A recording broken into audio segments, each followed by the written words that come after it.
हमारे समाज में पर्टिकुलरली चूंकि बहुत बड़ा लेफ्टिस्ट और एंटी हिंदू एक प्रवाह है, जिसमें बड़े सारे जर्नलिस्ट हैं, पॉलिटिशियंस हैं, अपने आप को इंटेलेक्चुअल कहने वाले लोग हैं, उन्होंने हिंदू परंपरा को बहुत ही नीचा लिखने की हरदम कोशिश की।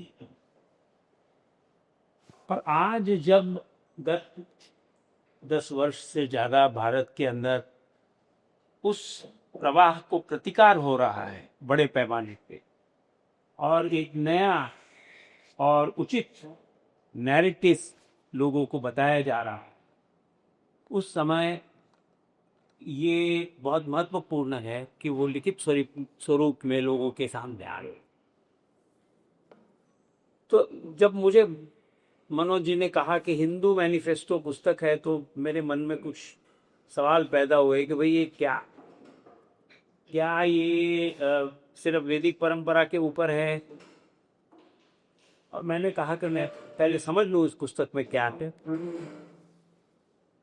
मैं ये मानता हूं कि हिंदू मैनिफेस्टो समझते वक्त हमें हिंदू और धर्म, इन दो बातों का अर्थ पहले समझना चाहिए। हिंदू शब्द की 3 व्याख्याएं जो प्रचलित है, सबको पता है। ये हिंदू, ये एक कोंकणी या वराड़ी या पंजाबी इस तरह का शब्द है जो ज्योग्राफी से रिलेशन रखता है, भूगोल से रिलेशन रखता है। जो संस्कृति सिंधु नदी के पूर्व में पनपी बड़ी, उसमें रहने वाले ही हैं। ये एक शब्द है, ये एक ऐतिहासिक भौगोलिक परिभाषा है। दूसरी परिभाषा हिंदू शब्द की सावरकर ने की हुई है। सावरकर जी ने कहा है कि हिंदू वो जो भारत में निर्मित विचार पद्धतियों को, स्पिरिचुअल ट्रेडिशंस को मानता है, वो हिंदू।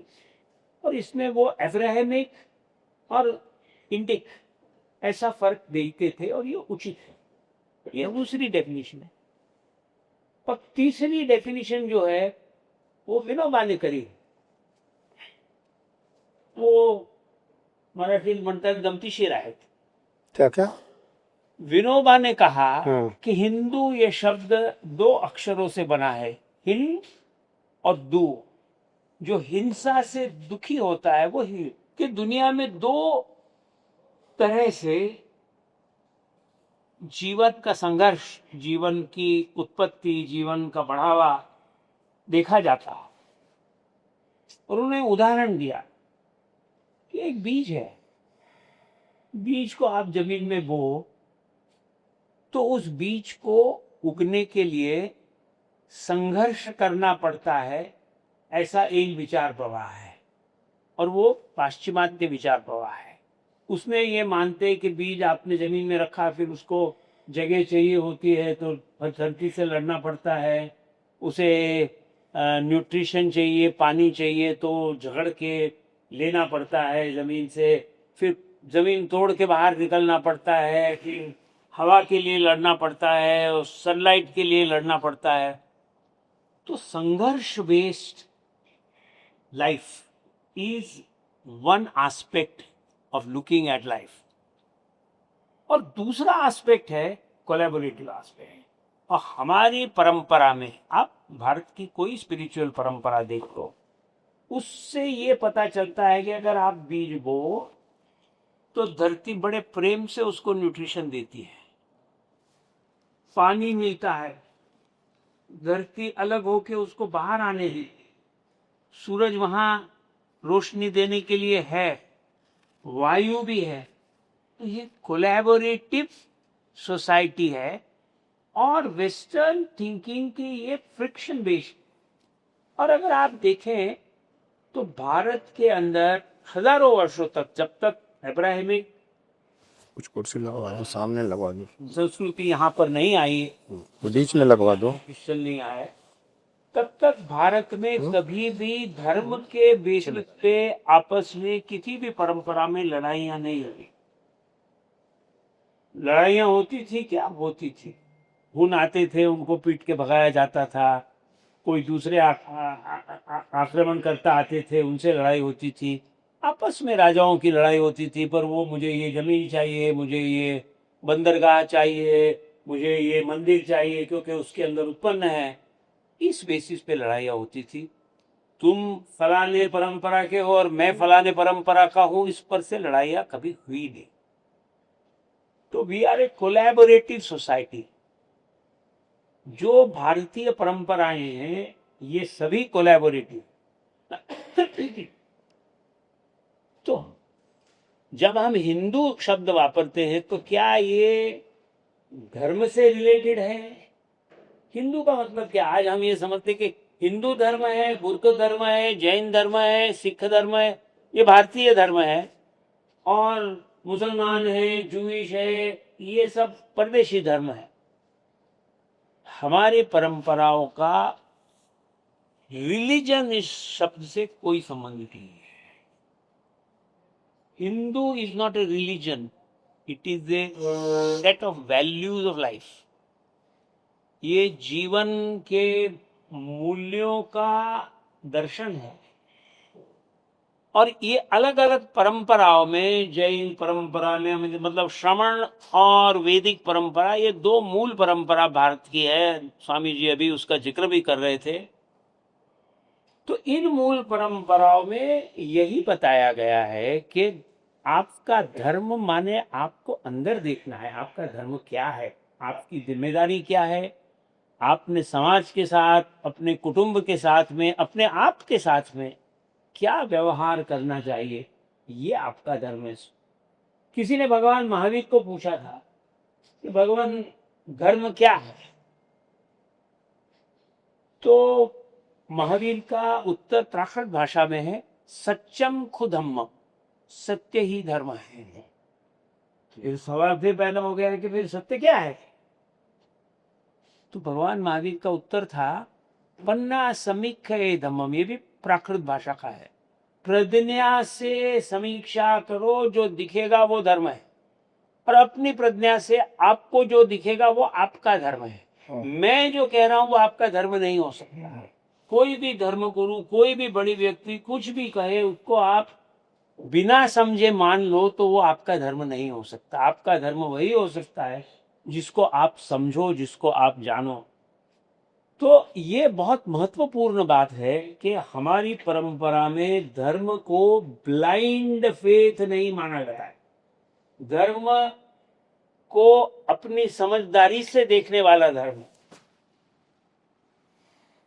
अब ये जो सत्य है वो क्या सत्य है, इसके ऊपर लोगों ने सिद्धांत लिखे। किसी ने कहा कि फलाना फलाना चीज सत्य है, दूसरे ने कहा कि फलाना फलाना चीज सत्य है।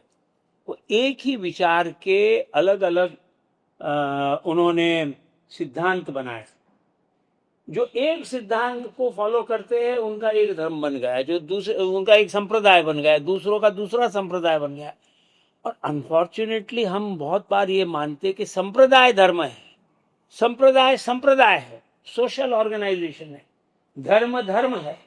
धर्म इज ए फिलोसॉफिकल कॉन्सेप्ट कि आपकी जिम्मेदारी क्या है, आप कौन हो, आपका इस सृष्टि के अंदर आप क्यों आए, आप कहाँ जाने वाले हैं, आपको यहां जब हो तब क्या करना है, ये आपका धर्म है।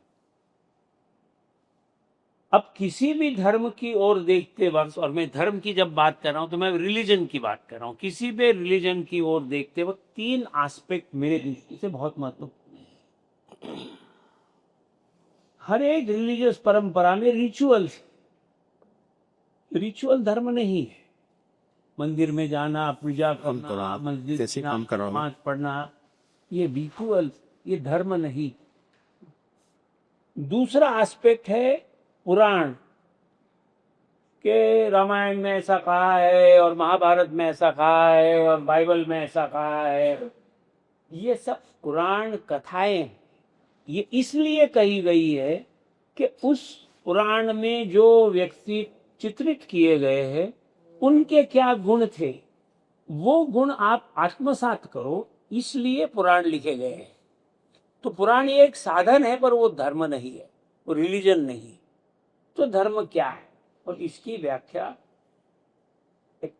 12-13 साल पहले मेरा दलाई लामा से एक बहुत अच्छा एक मीटिंग हुई मुंबई में, जिसमें मैं था। 8-10 लोग थे हम, और घंटे भर उनसे चर्चा हुई। तो एक यंग लड़की थी, वो खड़ी हो गई, उसने कहा कि योर होलीनेस व्हाट इज धर्म। तो दलाई लामा का उत्तर इतना सुंदर था, इतना सटीक था कि मेरे मन में वो बहुत गहराई पर बैठ गया। उन्होंने कहा, religion is the process of enhancing faith in values. मूल्यों की तरफ आपकी आसक्ति बढ़े, मूल्यों की तरफ आप आगे बढ़ो, इसके लिए जो प्रयास है वो रिलीजन है। आखिर में मूल्य ही धर्म है, और रिलीजन इज दैट। तो जब हम इस पुस्तक के बारे में सोचते हैं तो हमको ये भी सोचना है, क्या इसमें हमें मूल्यों की तरफ बढ़ने का रास्ता बताया गया है। अब भारत के अंदर जो दो परंपरा है, श्रमण परंपरा और वैदिक परंपरा। श्रमण परंपरा के अंदर पूजा और पुराण, इनका महत्व बहुत कम है। अगर आप 100% में देखो तो शायद ये 5 to 10% है। 90% एम्फोसिस मूल्यों पर। आप अगर वैदिक परंपरा की तरफ देखो तो मूल्य वही है, 100% मूल्य। श्रमण परंपरा, बुद्धिस्ट, जैन और बाकी अभी उनके धर्म नष्ट हो गए हैं जो परंपराएं थी वो, पर वो और वैदिक परंपरा के जितने भी अंग हैं और सिख, सबको आप देखो तो मूल्य 100% वही है। आप मीराबाई का भजन सुनो कि पायो जी मैंने राम रतन धन पायो, आप ठीक से सुनो। Then you read Gita chapter 2, वही बात कही गई है, अलग शब्दों में अलग उदाहरण देके, पर वही बात है। तो मूल्य वही है। श्रमण परंपरा में उसके ऊपर डायरेक्ट एम्फोसिस है, और वैदिक परंपरा में उन्हें अटैच करके बताया गया है। तो धर्म का विचार करते वक्त ये भी करना चाहिए कि इसमें गॉड का क्या स्थान है। अब ये बीमारी रिलीजन और गॉड हमारे सर में पाश्चिमात्य के लोगों ने डाली थी। उनका मानना है कि God created the world and the world was created for the man. Genesis, Bible का जेनेसिस 1.26, जेनेसिस 1.28। जी बिल्कुल। और उसमें ये कहा गया है कि ये सृष्टि मानव के लिए निर्माण करने के लिए गॉड ने फलाना पहले दिन किया, दूसरे दिन किया, तीसरे दिन किया, और बाद में जब मानव बन गया और सृष्टि बन गई तो गॉड रेस्टेड। परंपरा में ये नहीं है। अगर हम कहते हैं कि हमारा धर्म सनातन है तो इसका अर्थ ये है कि हमारी सृष्टि सनातन है, हरदम से थी, आज है और हरदम रहेगी। तो अगर जो चीज हरदम से है उसका तो कोई क्रिएटर हो नहीं सकता है। इसलिए जो ब्रह्मांड और ब्रह्मा वगैरह कल्पनाएं हैं, ये इस प्रकार से देखना चाहिए, ऐसा मुझे लगता है कि ये चीज किसी की बनाई हुई नहीं है। अब आप हम रोज पेपर में पढ़ते हैं कि बिग बैंग से पहले क्या था और बिग बैंग के बाद में क्या हुआ। पर बिग बैंग हुआ है, ये आपके पास कोई एविडेंस है? किसी शास्त्रज्ञ ने कुछ गणित करके आपको बोला है कि इतने करोड़ साल पहले बिग बैंग हुआ था? इसका कोई प्रूफ नहीं है। और कितने शास्त्रज्ञ ने बोलते बिग बैंग हुआ था, उतने ही बोलते कि नहीं नहीं ये कंसेप्ट ही गलत है।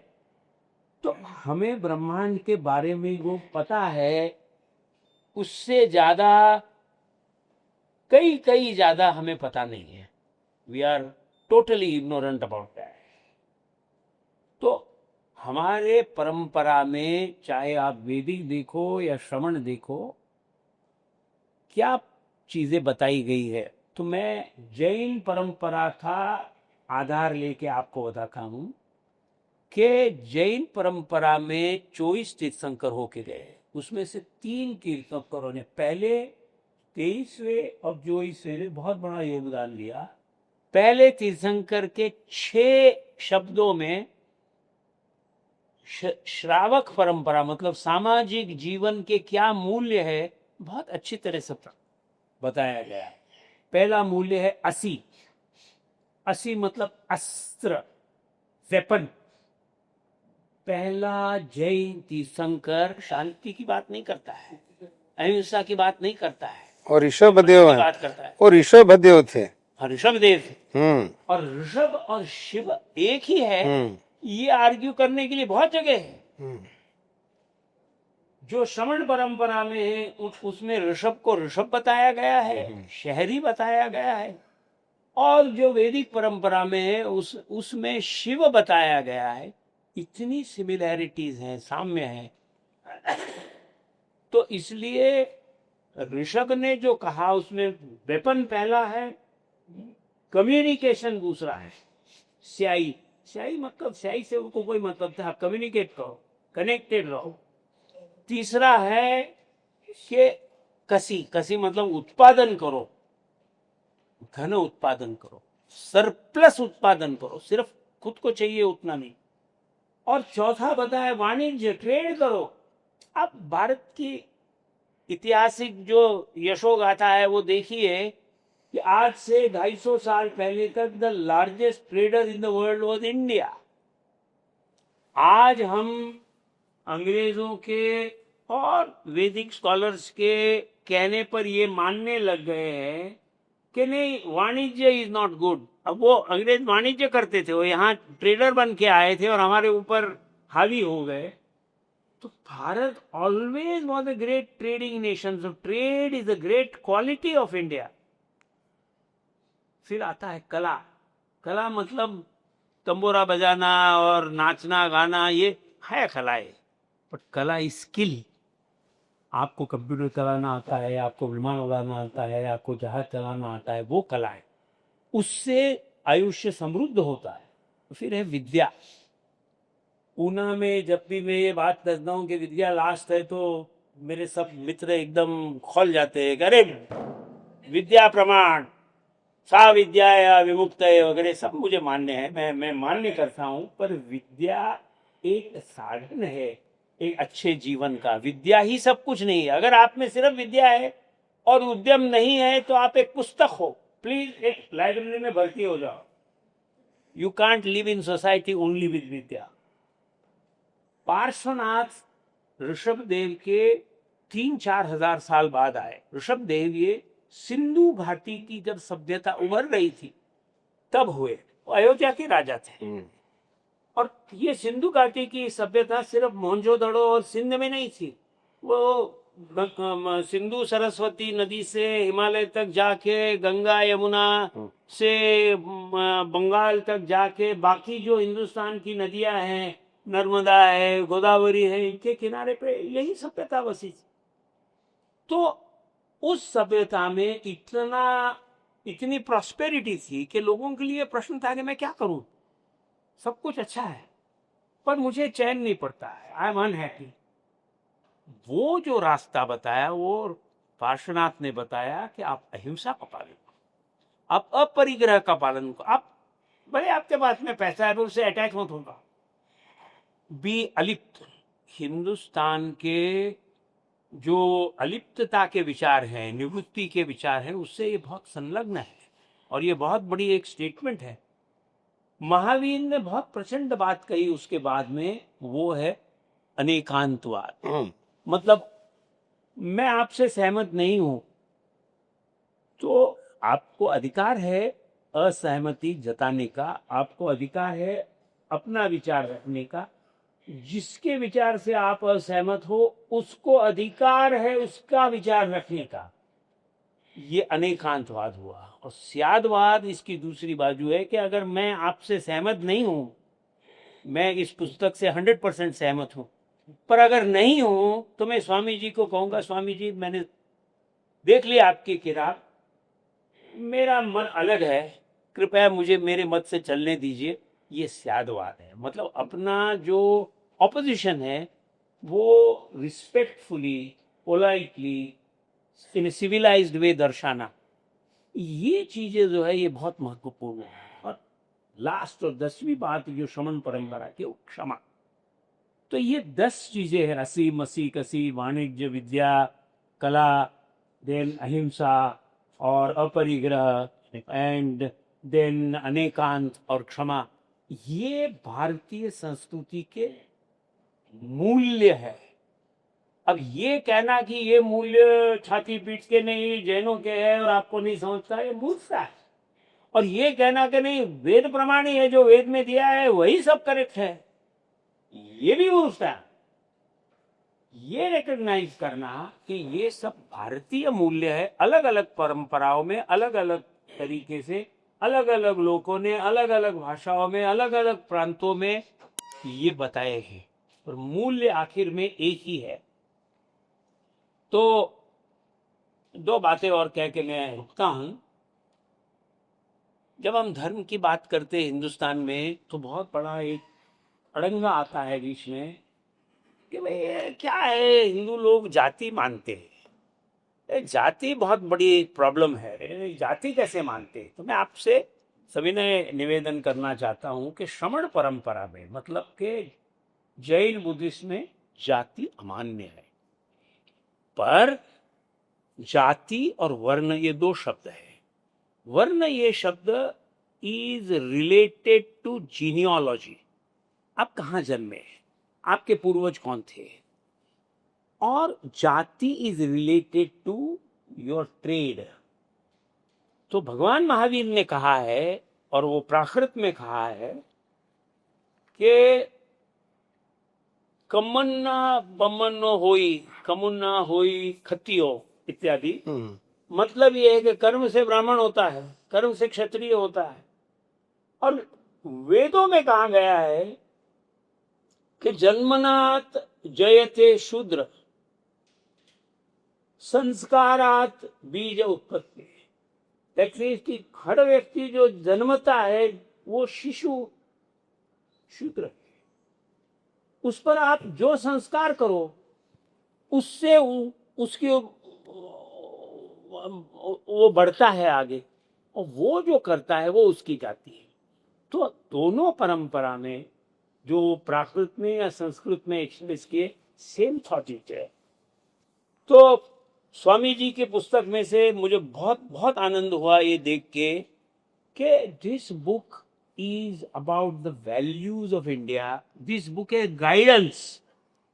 ये जो ऊपर कवर पे 10 बातें लिखी है, बड़ी प्राउडली लिखी है, 100% ये रास्ता प्रॉस्पेरिटी का बताती है, ये रास्ता सामाजिक एकता का बताती है, ये रास्ता civilisational values of respect to women, respect to the downtrodden, सबका बताती है। तो यही हिंदू मैनिफेस्टो हो सकता है। और इसमें हिंदू माने वैदिक, ये मैं मानता नहीं हूं। And these values our scriptures, ये भी मैं मानता हूं। स्क्रिप्चर ये शब्द भी पाश्चिमात्य है, हमारे यहाँ स्क्रिप्चर नहीं है, हमारे यहाँ शास्त्र है। हाँ जी, हमारे यहाँ शास्त्र है, आगम और निगम है। ये शास्त्र है हमारे यहाँ, मतलब एक्सप्लेनेशन है। और इसलिए जब मैंने ये सब समझा तो मुझे ऐसा लगा कि मैं स्वयं आके स्वामी जी का धन्यवाद करूं कि आपने बड़े कष्ट से इतनी सुंदर पुस्तक बनाई है, और इसका जरूर लोगों को इसकी उपयुक्तता रहेगी, और ये पुस्तक ज़्यादा से ज़्यादा युवाओं तक जानी चाहिए, ताकि लोगों को पता चले कि हमारी सभ्यता असलियत में क्या है। स्वामी जी, आपका बहुत बहुत अभिनंदन, और आपने बहुत सुंदर पुस्तक बनाई है। धन्यवाद। आप मुझे अपना ये दे दीजिए, जी, आप दे दीजिए, मैं ये जो आप लिख के लाए हैं मुझे दे दीजिए। मैंने पॉइंट लिखे हुए हैं। पॉइंट ही लीजिए, मैं पॉइंट ही यूज कर लूंगा, ठीक है। I think there couldn't have been a better start to the discussion, right? Now I request. अब स्वामी जी मैंने कही हुई हर बात ही को निकालनी रहो। था नहीं। नमस्ते, मेरी सुनाई दे रही होगी सबको? धीरे धीरे तेज हो जाएगा तो अच्छा, अच्छा। धन्यवाद अभय जी का, उन्होंने स्टार्ट किया, एक्सप्लेनेशन दिया हिंदू शब्द से। तो मैं आपको आज बता दूं, ये पुस्तक अभी लिखा हूँ हिंदू मैनिफेस्टो, इसका हिंदी करूंगा, अभी इंग्लिश में लिखा हूँ, हिंदी करूंगा। उसके बाद दूसरी पुस्तक में लिखने वाला Hindu the name, Hindu the identity, मैं उसी पर लिखने वाला हूँ। उसके अंदर ये सारा विषय आएगा। मैं आज उस विषय पर चर्चा नहीं करना चाहता हूँ। शॉर्ट में एक और चीज बता दूं, जिनको लोगों को ये सब आजकल बड़ा भ्रम है, वैदिक और जैन और श्रमण वगैरह, तो ये सारी चीज बता दूं। हरिभद्र सूर्य जैनों के बहुत बड़े आचार्य हुए हैं। ये षड दर्शन पढ़ते हो ना, षड दर्शन, ये षड दर्शन का कल्पना जो है ना, हमारे लोगों ने नहीं किया। सबसे पहले कल्पना हरिभद्र सूर्य का है, उन्हीं का पुस्तक है षड दर्शन समुच्चय। और उस षड दर्शन में आज जो हम लोग षड दर्शन बनाते हैं, योग, सांख्य, वैशेषिक, न्याय, मीमांसा और वेदांत, ये नहीं है, ये बात की चीज है। पहला षड दर्शन है सांख्य, न्याय, वैशेषिक, मीमांसा, जैन और बौद्ध, ये षड दर्शन थे। बाद में हम लोग में ईगो बहुत है, तो ये जो चार लोग थे, न्याय, वैशेषिक, मीमांसा और इन सांख्य, न्याय, वैशेषिक, मीमांसा के मानने वालों ने क्या किया कि षड दर्शन, क्योंकि उस समय बड़ा हो गया तो उन्होंने क्या, सांख्य को दो हिस्से में कर दिया, योग और सांख्य कर दिया, इसलिए समान तंत्र कर दिए। और मीमांसा को उत्तर मीमांसा, पूर्व मीमांसा करके 6 बना दिए। फिर ये भी कम नहीं थे, उन्होंने भी क्या किया, बौद्धों के 4 बना दीजिए, सौतांत्रिक, माध्यमिक, योगाचार और वैभाषिक, है ना। और अनेकांत दर्शन, स्यादवाद और नास्तिक दर्शन, वो भी 6 हो गए, है ना। बाद में उन लोग, तो आप समझते ना ईगो का कैसा क्लैश होता है। मैं आपको बता रहा हूं, मैं जिस परंपरा में पढ़ा हूं, तो मैं उसमें डिटेल में बाद में जाऊंगा। ये बताओ, मैं बता रहा हूं कि भारत में क्या दर्शन की परंपरा, फिर मैं बुक पर आऊंगा। पाणिनि का अष्टाध्यायी आपने नाम सुना है? जो आज पाणिनि जो सर्वाइविंग है, पाणिनि की अष्टाध्यायी है। पाणिनि की अष्टाध्यायी पर सबसे बड़ा रनिंग कमेंट्री, जिसको बोलते हैं ना कमेंट्री, जिसको क्या कहते हैं हमारे यहाँ, वृत्तीय भाष लिखने वाले 2 बौद्ध विद्वान हैं।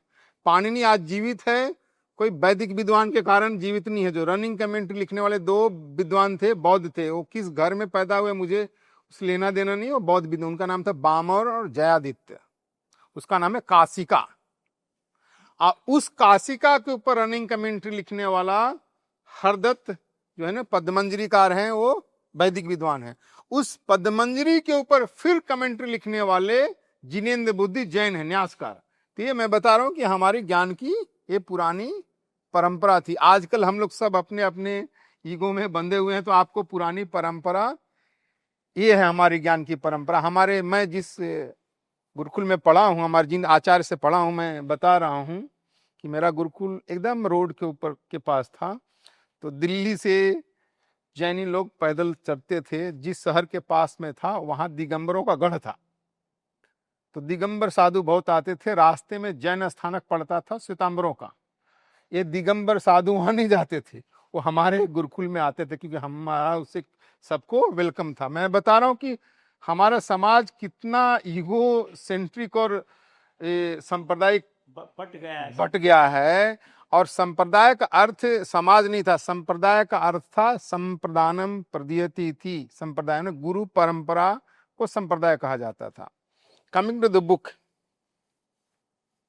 मैं लोगों को उदाहरण देता हूं, जाके देख लो। अजंता है ना कि भगवान कैलाशनाथ बीच में हैं, और राइट साइड सामने से जाओगे तो राइट साइड सारी बौद्ध गुफाएं हैं, लेफ्ट साइड जैन गुफा। इससे ज्यादा एकता का उदाहरण नहीं मिलेगा। और प्रैक्टिकल एकता का उदाहरण मैं बता रहा हूं, धर्मस्थल में चले जाइए कि भगवान मंजूनाथ साई शिव हैं, शंकर भगवान हैं, उसके पुजारी परंपरा से वैष्णव हैं, अब मठाधिपति जैन हैं।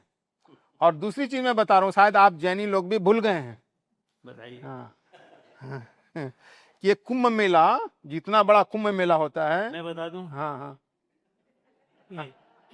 कुंभ मेला जो है, ये इसलिए कुंभ मेला कहलाता है क्योंकि अयोध्या सरयू नदी पर है और सरयू नदी संगम के बाद में आके गंगा यमुना में मिलती है, पर अयोध्या से संगम का डिस्टेंस करीबन 50-60 किलोमीटर है। ऋषभ देव ये अयोध्या के राजा थे, उनके बेटे का नाम भरत था, बड़े बेटे का, उस पर से भारतवर्ष हम है। जब ऋषभदेव ने अपना राजपाट बेटे को सौंप दिया और दीक्षा ले ली, तो उनका दीक्षा महोत्सव हुआ। वो दीक्षा महोत्सव संगम पे हुआ है। वहां पे उनका दीक्षा कल्याणक मंदिर है, प्राचीन है। और वो जब दीक्षा समारोह हुआ तो लोग बहुत सारे कुंभ भर के पानी अभिषेक के लिए लाए नदी में से। उस पर से वो कुंभ मेला हुआ। ये मैं नहीं कह रहा हूं, मेरे पास पत्र है, मुरली मनोहर जोशी ने लिखा हुआ, जो बहुत बड़े। ऐसा है, मुरली मनोहर जोशी ने क्या लिखा नहीं लिखा मैं आपको बता रहा हूं। ऐसा है, ऋषभदेव जब सन्यासी बन गए, सन्यासी बनने के बाद उन्होंने वर्षों की मौन तपस्या की। जब मौन तपस्या जिस दिन वर्षों के बाद जो तोड़ा, जो उसके बाद जो होली दिन उसको माना गया, वो जो आज अखाड़ों का जो मेन शाही स्नान जिसको कहा जाता है मौनी अमावस्या, वो दिन है। उसी के आधार पर वो कुंभ होता है। सबसे बड़ा जो स्नान होता है ना कुंभ का, वो मौनी अमावस्या है। वो भगवान ऋषभदेव ने उस दिन व्रत तोड़ा था, उसके आधार पर है। क्योंकि वो सन्यासी थे, इसलिए सन्यासी लोग आज भी उस परंपरा का पालन करते हैं। मुरली मनोहर जोशी अपनी तरह से करते हैं। हाँ करते हैं, मैंने परंपरा का आदर करते हैं, रेस्पेक्ट करते हैं। क्योंकि वो जब समन बन गए तो सन्यासी बन गए। पहले क्या थे उससे उनको नहीं बालक, जब वो सन्यासी बन गए तो ये सन्यासियों का सभी कुंभों में सबसे बड़ा मुख्य स्नान मौनी अमावस्या है। मैं इसलिए बोलता हूँ जैनी लोग भूल गए हैं। नहीं, आप कह रहे हो बराबर है। हाँ हाँ मैं जब जैनियों को भी ये बात कहता हूँ, हाँ। तो अरे ऐसा कैसा, हमको मालूम नहीं ना। अच्छा, अभी बुक के ऊपर बात कर रहा हूँ। मैंने क्यों बुक लिखा? मैं राष्ट्रीय स्वयंसेवक संघ का स्वयंसेवक हूँ, प्रचारक हूँ, और दुनिया भर में पिछले 27 साल से घूम कर के काम कर रहा हूँ। दुनिया भर में हिंदुओं की आइडेंटिटी क्या होगी ये मैं आपको बता रहा हूँ। हिंदू मीन्स डांडिया, गरबा, भांगड़ा करने वाला। भरतनाट्यम कुछ जगह करने लगे लेकिन बहुत कम लोग। जनरल आइडेंटिटी डांडिया, गरबा, भांगड़ा करने वाला। आजकल एक नया स्टीरियोटाइप आइडेंटिटी होगा, बटर चिकन और नान। बटर चिकन और नान, मैं बता रहा हूँ, दिस हाउ स्टीरियोटाइपिंग हो गया है। दूसरा चीज हो गया कि हम ज्यादातर कुछ कर लेते तो दिवाली, आजकल सब फेस्टिवल वगैरह करने लगे हैं। ये आइडेंटिटी हो गया है। हम हिंदुओं के पास मरने के बाद मोक्ष की तो चिंता बहुत करते हैं, लेकिन ऐसा आइडेंटिटी बता रहा हूं कि हम हिंदुओं के बाद आज के समाज की कंटेम्पररी समस्या, इसका कोई थॉट प्रोसेस नहीं है। मैं इसलिए बता रहा हूं कि बाइबल के अंदर एक शब्द है, एक camel can pass through the eye of a needle but rich man can not go to the heaven. मैं बाइबल में सर्टिफिकेट कोर्स किया हूं, इसलिए मुझे याद है बाइबल का, कि सुई के छेद, आप समझते हैं, महिला लोगों को पता है ना, वो सब पीछे छेद होता है, सुई के छेद से ऊंट निकल सकता है लेकिन अमीर आदमी स्वर्ग में नहीं जा सकता है। तो इसलिए बर्ट्रैंड रसेल ने कहा है कि कम्युनिस्ट थॉट का ओरिजिन बाइबल है। Communism nothing but heresy of Judaism and Christianity. लेकिन ध्यान दीजिए, बाइबल वालों ने कभी इसमें विश्वास नहीं किया। सारे दुनिया में गए, they looted, plunder, become rich and prosperous, और अब आज हमको बहुत उपदेश देते हैं। और उन्हीं का एक बड़ा विद्वान है मैक्स वेबर, वो उसकी पुस्तक है Protestant ethics and spirit of capitalism. वो कहता है if you want to become rich and prosperous you have to become Christian. और उसमें भी प्रोटेस्टेंट बनो, क्योंकि वो प्रोटेस्टेंट था। कैथोलिक में भी पैसा नहीं बना सकते हो।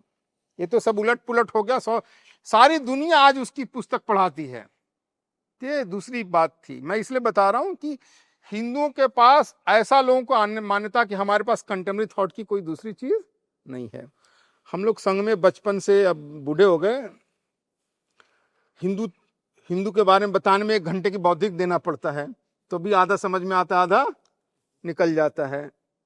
दूसरी चीज, यूरोपियन लोगों ने जब से सारा राम जन्मभूमि वगैरह का मूवमेंट शुरू हुआ है, हमारे हिंदुत्व को उन्हें कहते हैं Hindutva is something like a सरिया रेडिकल थिंग, मैं इसलिए बता रहा हूं कि एक जर्नलिस्ट फ्रांस से, वहां की बहुत फेमस पत्रिका न्यू नोवेल ऑब्जर्वर, जो गार्जियन की तरह से बड़ा है, टाइम्स की तरह से, तो इंटरव्यू लेने आई। उसका कहना है कि व्हाट इज हिंदुत्व, तो मैंने हिंदुत्व उसको बताया कि ये हिंदुत्व है। तो बोलती है, अरे हम लोग को तो ऐसा बताया गया है कि आप जो हिंदुत्व बता रहे हो this very contemporary, very relevant and we can all relate, हमें कोई ऑब्जेक्शन नहीं, लेकिन हमें ऐसा बताया गया है हिंदुत्व इज समथिंग रेडिकल, इस्लाम की तरह का ही पैरेलल पॉलिटिकल आइडियोलॉजी है। तो मैं समझ सकता हूं कि हम लोग ने 100 साल से काम करते हुए, जो भी 90-100 साल हो गया, 10 साल 15 साल पहले की बात कर रहा हूं, हमने अपनी आइडियोलॉजी को स्ट्रक्चर तरीके से मॉडर्न समाज को नहीं रखा। तो हमने सोचा कि इस पर कुछ करना पड़ेगा। तो मुझे भी वेग आइडिया था, मैंने पढ़ना शुरू किया। पढ़ने के बाद एक, जिसको कहते हैं बच्चों की तरह पूरे शास्त्र रख करके एक जगह बैठ करके पढ़ना शुरू कर दिया। पढ़ने के बाद मुझे थोड़ा क्लैरिटी आना शुरू हुआ। क्लैरिटी आने के बाद क्या, फिर मेरे मन में आया कि भाई 500 पेज का मैं पुस्तक तो लिख दूंगा, लेकिन सबको याद नहीं रहेगा। मेरा आइडिया था कि जैसे, सॉरी टू से, मैं कम्युनिस्ट भी रहा हूं एक जमाने में तो हम लोग को कलर चेंज कर ले। हाँ, कलर चेंज कर ले तो क्या है, हम लोग को बचपन के हम लोग कॉलेज में जब पढ़ते थे तो एक छोटी सी पुस्तक दिया करते, आउटलाइन ऑफ कम्युनिज्म, है ना। फिर बाद में देखते थे communist manifesto. Actually communist manifesto 20 page की पुस्तक है, उसमें एक ही पेज महत्वपूर्ण है, एक ही पेज जिसके अंदर 10 पॉइंट उसने मार्क्स ने लिखा है। तो मेरे मन में था कि हिंदू थॉट को इस तरह से दिया जाए। मेरा था कि कल 15-16 साल का हमारा स्वयंसेवक कार्यकर्ता, कोई भी हिंदू थॉट जो कंटेम्पररी है उसके बारे में बता सके। तो हमने शास्त्रों से पढ़ करके 8 सूत्र निकाले हैं। जिन्होंने बोला ना, हमारे सारे दर्शन सूत्र हैं, पाणिनि के सूत्र हैं, न्याय, वैशेषिक, सांख्य, सब सूत्र हैं। तो बुक देखेंगे तो बुक के पहले शुरुआत के 4-5वें पेज पर इसका नाम हमने दिया है हिंदू सूत्र। इसका नाम दिया हिंदू सूत्र। पहले 4 सूत्र हैं फाउंडेशनल सूत्र हैं, उसको मैं बोलता हूं फाउंडेशनल सूत्र है, और बाद के 4 सूत्र क्या है, सिविलाइजेशनल सूत्र हैं। पहला सूत्र है धर्मस्य मूलम अर्थ। ये मेरा शब्द नहीं है, सब जो भी है शास्त्र कौटिल्य का है। इसका हमने कंटेम्पररी ट्रांसलेशन किया प्रॉस्पेरिटी फॉर ऑल, यानी हिंदू क्या चाहता है, सभी लोग प्रॉस्पेरस हो। हिंदू कभी, ध्यान दो, हिंदू ने कभी भी, हमने गरीबी को सेलिब्रेट नहीं किया। हमने कंडेम नहीं किया, लेकिन कभी भी सेलिब्रेट नहीं किया। हमने प्रारंभ से ही हमने प्रॉस्पेरिटी को सेलिब्रेट किया है, प्रॉस्पेरिटी का एस्पिरेशन रखा है। ये तो आजकल के बाद में हुआ। समस्या क्या है, सारी गड़बड़ की समस्या क्या है, हम साधु लोगों को मैं दोष देता हूं कि हम साधु लोग क्या घर छोड़ के भाग गए, संसार का कोई नॉलेज नहीं है, और संसार को दुख दुख दुख दुख बताने लग गया है ना। संसार हमारा, इसलिए मैं ये सन्यासी बोलता हूं कि संसार हमारा नहीं, संसार आपका है। तो संसार केवल दुख दुख की बात करेगा तो कभी चलेगा नहीं है। तो हमने यही जो शास्त्र, जो भी रामायण, महाभारत, वेद, सब जो इनको अभी बोल रहे ना ऋषभदेव जी ना, ऋषभदेव ने जी उसी की बात की ना, प्रॉस्पेरिटी की बात की। तो हमने यही लिखा कि हिंदू सबको चाहता है प्रॉस्पेरिटी फॉर ऑल। हम कभी किसी को गरीबी की बात नहीं करते। अब उसमें बाद में पढ़ेंगे, आप बचपन में एक श्लोक पढ़ा होगा, विद्या ददाति विनयम विनया दातति पात्रतम पात्रता धनम आपनोति धनात् धर्मम ततः सुखम। यहाँ धर्म है कि सेवा, चैरिटी, हेल्प करना। पैसा नहीं हो तो कुछ नहीं करोगे। हमारे यूपी में वही कहावत है, भूखे भजन में हुई गोपाला। शास्त्र बहुत क्लियर है, लेकिन हम लोगों ने ये मॉडर्न टाइम में ऐसा बना दिया कि वेल्थ जो है ना खराब है। मैं बता रहा हूं, शास्त्र कहता अथार्थी पुरुषो राजन बृहंतम धर्म इच्छति। कि जो बहुत महान धर्म की अपेक्षा करता है ना, जैसे हमारे अभय जी बिलियनियर बन जाए, तो हमारे अधिकांश लोग यहाँ जो कम्युनिस्ट थॉट से हम लोग इन्फ्लुएंस है, टाटा बिरला हो गया, क्या हो गया, माने हम उसको डिग्रेड करते हैं, गाली से मान है। टाटा बिरला कोई आदर से नहीं बोलते, बड़े गाली से बोलते हैं। शास्त्र क्या कहते, अर्थार्थी पुरुषो राजन बृहंतम धर्म इच्छित, बहुत धन की अपेक्षा करता है, धन जनरेट की बात करता है, वो है धर्म है, अधर्म नहीं है।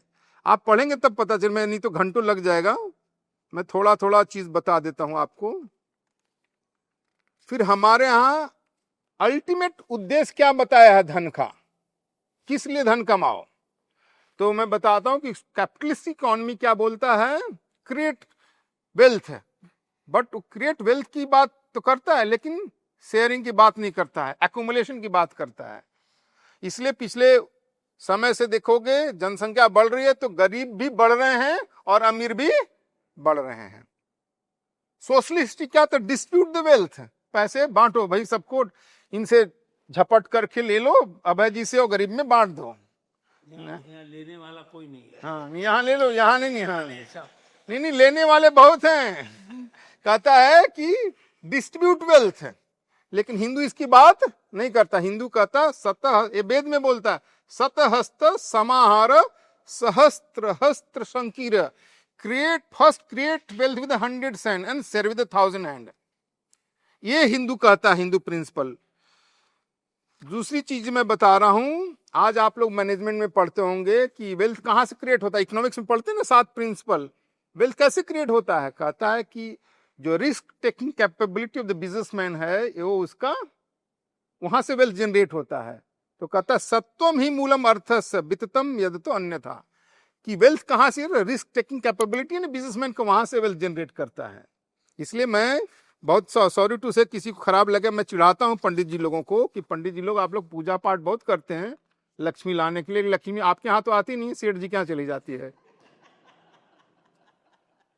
क्योंकि लक्ष्मी खुद कहती है, लक्ष्मी खुद कहती है न अकर्मणी बसा में, आलसी के घर में नहीं जाती। बहुत क्लियर है, मैं आपको बता रहा हूं, लक्ष्मी खुद कहती न आलसी घर में नहीं जाती है।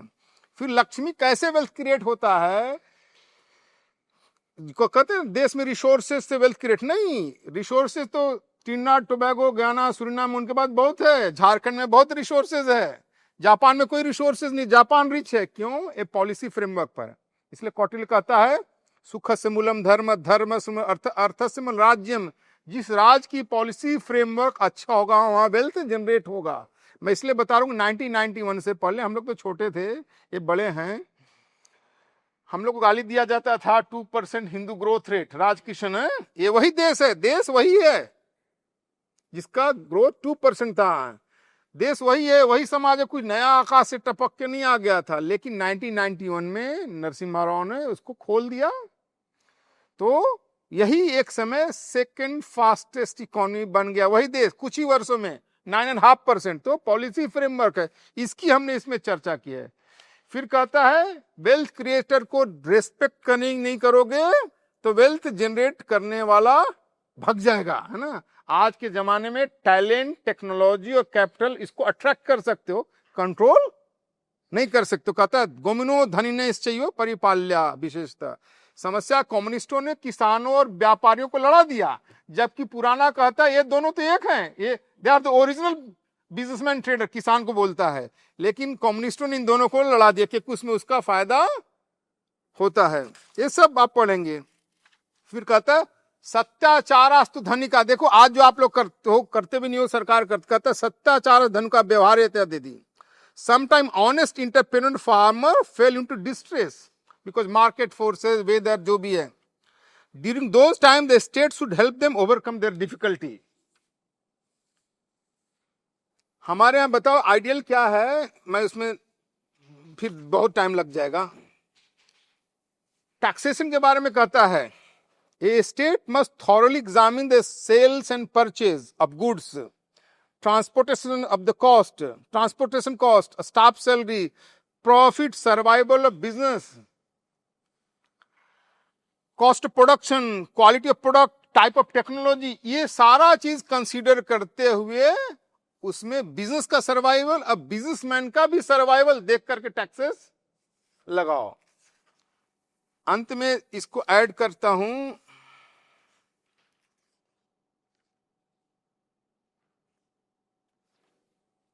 लोग कहते हैं कम्युनिस्ट थॉट जो है ना, उसके बाद से ही लोगों को चिंता होगी। मैं बता रहा हूं, महाभारत में लिखा है, एंटी जो कैपिटलिस्टिक एक्सप्लॉयटेशन के बारे में के विरोध में बोलता है, ये धनाद अपकर्षति नरः स्वबलमालस्ता।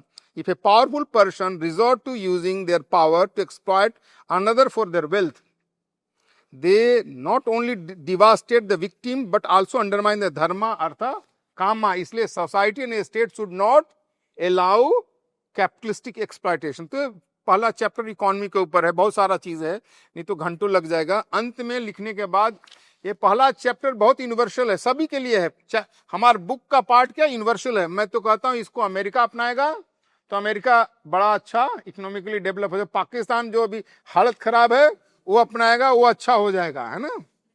सऊदी अरब अपनाएगा, वो भी अच्छा हो जाएगा। इस बुक के अंत में हमने लिया है, लोग कहेंगे तुम हिंदू लोग बड़ी बड़ी लंबी लंबी बातें करते हो, लेकिन तुम गरीब कैसे हो गए। तो जिसकी बात करते हमने एंगुस मेडिसन का जो डेटा है, वर्ल्ड इकोनॉमी हिस्टोरिकल स्टेटिस्टिक, उसका हमने अपेंडिक्स के अंदर उसका डेटा दिया हूं इसके, जिससे आपको पता चलेगा कि हम लोग कितने हिस्टोरिकली कितने हमारे है। एक जमाने में 32.9% भारत के हिंदू केवल प्रोड्यूस करते थे, और दुनिया भर के हिंदू मिला दोगे तो हम 49% वर्ल्ड जीडीपी प्रोड्यूस करते थे। और ध्यान दो, आज हम फोर्थ लार्जेस्ट इकोनॉमी है, तो वी आर ओनली 3.4% है, ज्यादा 3.5% वर्ल्ड इकोनॉमी है। तो आपको देखो हमारे पूर्वजों के कितना अभी लंबे आगे चलना है। फिर एक बहुत फेमस किताब है, आप सब लोग को पढ़ना चाहिए, ज्यादा बड़ी किताब नहीं है, उस किताब का ना case for India, will dura, case for India पढ़ना चाहिए। हमने उसका समरी दिया कि उसने बहुत अच्छा लिखा कैसे अंग्रेजों ने लूटा, उसका अंत में दिया है तो रिलेट करने के लिए। और दो वॉल्यूम बुक है रमेश चंद्र दत्त की, आरसी दत्त की, the economic history of India part 1 part 2, उसका भी समरी दिया है कि भाई कम से कम आने वाले समय में जो फ्यूचर जनरेशन उसको कम से कम इसको पता चले। दूसरा सूत्र है शत्रुंजय प्रजा रक्षा। ये प्रॉस्पेरिटी आ गई तो अब आपको उसकी रक्षा करना होगा, इसलिए हमने विद्या में तीसरे नंबर पर रखा है। हमने पुणे वाले भले ही नाराज हो जाए, हाँ हमने विद्या को तीसरे नंबर, इसलिए दूसरा नंबर क्या है, प्रॉस्पेरिटी आ जाए। उसके बाद का शत्रुंजय प्रजा रक्षा, डिफीटिंग एनिमी डिफेंडिंग सिटीजन। आप डिफेंडिंग सिटीजन की सेफ्टी सिक्योरिटी कैसे कर सकते हो, जब आप अपने आप को पहले एनिमी को आइडेंटिफाई करना, डिफीट करना, डिस्ट्रॉय करना, तभी आपने अपने सिटीजन की सेफ्टी सिक्योरिटी मैनेज कर सकते हो। हमारे यहाँ क्या हो गया है कि हम हिंदू लोगों को, हम साधु संत लोगों ने ऐसा ज्यादा पैरोटिंग 2-4 शब्द सुना करके कह दिया है, सर्वे भवन्तु सुखिना, वसुधैव कुटुम्बकम, और ये जो अहिंसा उहिंसा की बात करने वाले कुछ ज्यादा ही बढ़ गए हैं, है ना। ये जानते हो ये सन्यासी का धर्म है। सन्यासी लोग समाज को गुडनेस के लिए फैलाते, लेकिन शत्रु से डील करने के लिए नहीं। शत्रु से जो डील करना है उसको कहता है जैम जानित धर्मस्य मूलम सर्वसुखस्य। युद्ध में विजय ही सबसे बड़ा धर्म है, अधर्म नहीं है। फिर कहता है दया न तस्मिन कर्तव्या, शत्रु पर कभी दया नहीं करनी चाहिए। हम हिंदू लोग ये जो पीटी, दया, करुणा का जो बीमारी, सद्गुण विकृति ऐसा घुस गया है, जिसके कारण से हम कम से कम 1000 साल से तो सफर कर रहे हैं। मैं शॉर्ट में उदाहरण दे रहा हूं। पृथ्वीराज चौहान ने कई बार हराया मोहम्मद गौरी को, हमने छोड़ दिया, वो वापस गया और तैयारी करके आया। फिर भी पृथ्वीराज चौहान पूरी सेना लाके थानेश्वर कुरुक्षेत्र के पास गया लड़ने के लिए। मोहम्मद गौरी उसको पत्र लिखता, देखो भाई हम लड़ने नहीं आए हैं। उसको पता चली इससे लड़के जीत नहीं सकते हैं, तो कहता है पत्र देखो हमारे खलीफा ने भेजा है, मैं खलीफा को पत्र भेज रहा हूं, थोड़ा समय दे दो, तब तक वापस चला जाऊंगा। हमारे लोग बुद्धू, ये टू मच गुडनेस हो गया है ना, टू मच गुडनेस हो गया। हम रिलैक्स हो गए। जानते हो पृथ्वीराज चौहान के ऊपर कब अटैक किया मोहम्मद गौरी? सुबह 4 बजे, जब हमारे यहाँ उत्तर भारत में कहते हैं लोटा लेकर जंगल पानी डालना, पता नहीं आप क्या मराठी में बोलते हो, जंगल पानी वो जब लोटा लेके जंगल पानी जा रहा था उस समय अटैक किया, उसको पकड़ लिया, पकड़ करके छोड़ा नहीं, मार दिया बुरी तरह, आप सब जानते हैं। तो उसके बारे में शास्त्र कहता है निकृत्य निकृत प्रज्ञा हंतव्य इति निश्चय। शत्रु को किसी भी तरह का अगर वो करता नहीं, इसको बदमाशी, स्ट्रेटेजिज्म जिसको बोलते हैं, मक्कारी जिसको हम लोग हिंदी भाषा में बोलते हैं, करता, उससे भी बड़ा मक्कारी करके हराना चाहिए। यही धर्म है, ये धर्म बहुत क्लियर है। फिर कहता ब्रजंती ते मूढ़ दिया पराभम भवंती ये मायावसी न मायन। जो मायावी लोगों के साथ, जो मक्कार लोगों के साथ मक्कारी की तरह से व्यवहार नहीं करेंगे तो नष्ट हो जाते हैं। ये किसके लिए है? शत्रु के साथ, अपने भाई के साथ व्यवहार करने के लिए नहीं है। हमारे लोगों ने क्या है, ये धर्म का विवेक भूल गए कि भाई के साथ क्या व्यवहार करना, शत्रु के साथ क्या व्यवहार करना। ये सब हमने इसके अंदर लिखा है कि शत्रु का बोध का। और ध्यान दो, जिन्होंने इन्होंने बोला ना, हमारे लोग जैसा लोग सोचते हैं कि टीवी में दिखाते हैं ना, इधर से तीर मारा आग निकला, उधर से तीर मारा, जो टीवी वाले दिखाकर, ऐसा नहीं है।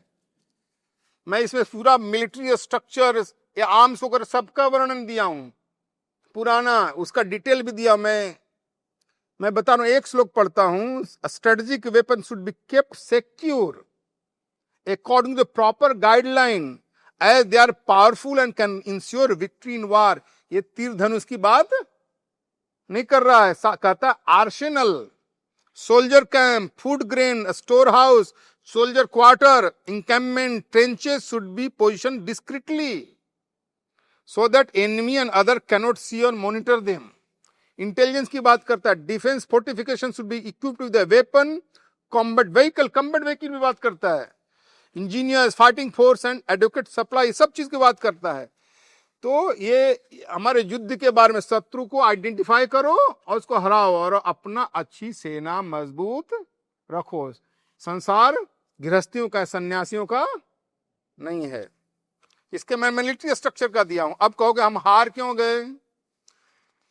तो एक बहुत फेमस किताब है राम गोपाल मिश्रा की, इंडियन रेजिस्टेंस टू अर्ली मुस्लिम इन्वेडर, और उस पर सीताराम गोयल ने कमेंट्री, क्या कह सकते हैं, 10 रिव्यू लिखा था, हेरोइक हिंदू रेजिस्टेंस। ये दोनों का समरी दिया हूं इसलिए कि हम लोग, ये जो हमें बढ़ाया जाता है ना कि हमारे राजा लोग लड़ रहे थे, आपस में लड़ते थे, इसलिए कोई एकता नहीं थी, इसलिए मुसलमान आके जीत गए, सारी झूठी बातें हैं। आप सोच सकते हो मोहम्मद साहब के मरने के 100 साल के अंदर जिस मुसलमानिक आर्मी ने सारा अरबियन पेनिनसुला कब्जा किया, सारा सेंट्रल एशिया कब्जा किया, राइन नदी आधा यूरोप कब्जा कर लिया, अफ्रीका आधा कब्जा कर लिया, नॉर्थ ईस्ट अफ्रीका कब्जा, 100 साल के अंदर, that is known as the greatest military victory in the world. वही इस्लामिक आर्मडा सबसे पहले अटैक करता है भारत के अंदर, भरूच पर 636 में, उसके बाद थाने पर करता, उसमें मुंबई नहीं था, और सिंध में संभाव जैसे तैसे उनको फुट होल्ड मिलता है 712, दिल्ली आने में उनको 1206 500 वर्ष लग जाता है। तो आप सोच सकते कि हमारे पूर्वज कितने लड़े हैं। ते हमारी पूर्वजों की बड़ी बड़ी कन्फेडरेट आर्मी हुआ करती थी, यानी जो हमारा फ्रंटियर पर आ जाए ना, उसको सप्लाई करने गुजरात, मध्य प्रदेश, राजस्थान, यूपी, पंजाब, हरियाणा से पूरा सेना रक्षा सब जाता है। ऐसा ये सारी, हम क्यों हार गए अंत में? उनका थीसिस है, कहते हैं हम हार गए कि शत्रु के साथ हम टूर्नामेंट का व्यवहार करते थे। शत्रु के साथ टूर्नामेंट का व्यवहार नहीं करना, टूर्नामेंट अपने लोगों के बीच में होता है, शत्रु के साथ तो शत्रुता का व्यवहार होना चाहिए। मुझे मराठी अच्छी नहीं आती है, नहीं तो मैं लिखना चाहता था समर्थ गुरु रामदास का, हम लोग बचपन में पढ़ते थे, कहते सठे साठे महासाठी, सठ के साथ महासठ का व्यवहार करना चाहिए, तभी हमारी विजय होगी। हाँ, तो ये है। तो हमें शास्त्र बहुत क्लियर है। ये जो हम भ्रम में जीने लगे ना, जिसको कहते हैं इल्यूजन में, इसको मैं बता रहा हूं, हम लोग को जो पढ़ने लिखने वाले हैं उनको पढ़ना चाहिए। एडवर्ड गिबन की पुस्तक है द डिक्लाइन ऑफ रोमन, उसका कमेंट्री पढ़ना चाहिए, खासकर इंट्रोडक्शन। उसको लिखता है कि इतना बड़ा रोमन कैसे कोलैप्स कर गया एक क्रिश्चियन, गरीब क्रिश्चियनों के सामने। तो ये हमारे रिलेशन है। थर्ड सूत्र है नास्ति विद्या समम चक्षु, महाभारत का है, क्वालिटी एजुकेशन फॉर ऑल, सबको अच्छी शिक्षा मिलनी चाहिए, क्वालिटी शिक्षा मिलनी चाहिए, अफोर्डेबल होनी चाहिए, एक्सेसिबल होना चाहिए।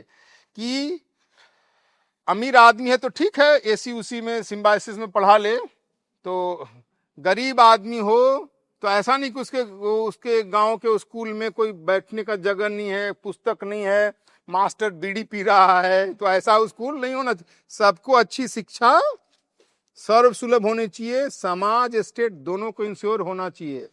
और ध्यान दो, केवल हमारी विद्या जो है ना, ये आत्मा परमात्मा की बात, इसलिए मैं इस पुस्तक में परमात्मा की चर्चा ही नहीं किया हूं मैं।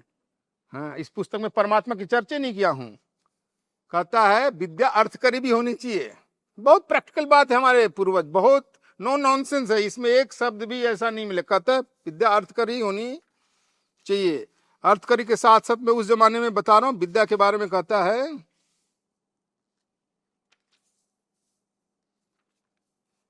उस जमाने की विद्या के बारे में कहता हूं, शिक्षा, व्याकरण में ग्रामर, कल्पा, निरुक्ता, इटिमोलॉजी, मैथमेटिक्स, एस्ट्रोनॉमी, मीटर, 6 वेदांग। फिर कहता है आयुर्वेद, धनुर्वेद, गंधर्ववेद, अर्थवेद। फिर कहता है साइंस, टेक्नोलॉजी, अलंकार शास्त्र, पोएट्री, लैंग्वेज, युक्ति, वेस्टर्न फिलोसफी, एथिस्ट, सब पढ़ो, इसकी बात करता है। इसलिए और कहता है, फिर कहता है इन लोग को पढ़ाने के बाद इनका टेस्ट लो, जो इसमें परीक्षा में पास करें उनको ही नौकरी दो, अयोग्य लोगों को नौकरी जैसे तैसे देना हो, अच्छी नौकरी नहीं लोगों को दो। After student complete their study, the state should thoroughly test them, assign them suitable employment based on their knowledge and skills.